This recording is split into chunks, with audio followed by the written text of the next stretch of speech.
Bias आणि भेदभाव.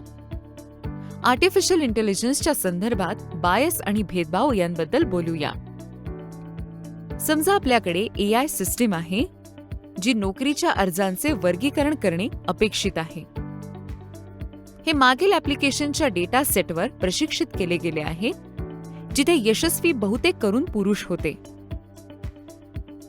AI या डेटावरून शिकू शकते की पुरुष यशस्वी होण्याची शक्यता जास्त असते आणि मग ते पुरुषांना स्त्रियांपेक्षा अन्यायकारकपणे पसंती देण्यास सुरुवात करतात. हा एक प्रकारचा बायस आणि भेदभाव आहे. AI मधील पूर्वग्रह बऱ्याच ठिकाणांहून येऊ शकतो.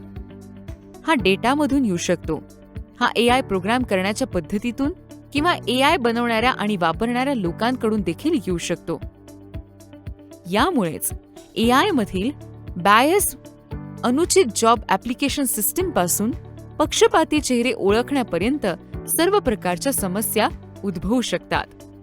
दुसरीकडे भेदभाव म्हणजे जेव्हा AI सिस्टीम लोकांच्या विशिष्ट गटांना यासारख्या वैशिष्ट्यांच्या आधारे अन्यायकारक वागणूक देते, जसे की त्यांची रेस, जेंडर, एज किंवा धर्म. उदाहरणार्थ, AI टूल एखाद्या विशिष्ट जातीय किंवा वांशिक गटातील नोकरीच्या अर्जदारांना इतरांपेक्षा कमी रेटिंग देऊ शकतो, किंवा गुगल असिस्टंट किंवा कीबोर्ड टायपिंग व्हॉइस कमांड सारखी स्पीच रेकग्निशन सिस्टीम विशिष्ट उच्चार असलेल्या स्पीकर्ससाठी खराब काम करू शकतो.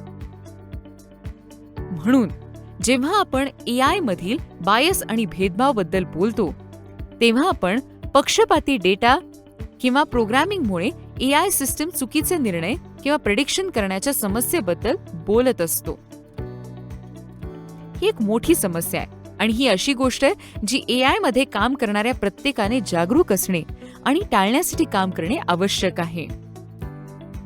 यात AI ला प्रशिक्षित करण्यासाठी वापरल्या जाणाऱ्या डेटाची काळजीपूर्वक तपासणी करणे, बायससाठी AI सिस्टीमची चाचणी करणे आणि AI सिस्टीम कसे काम करतात आणि निर्णय घेतात याबद्दल पारदर्शक असणे यासारख्या गोष्टींचा समावेश असू शकतो.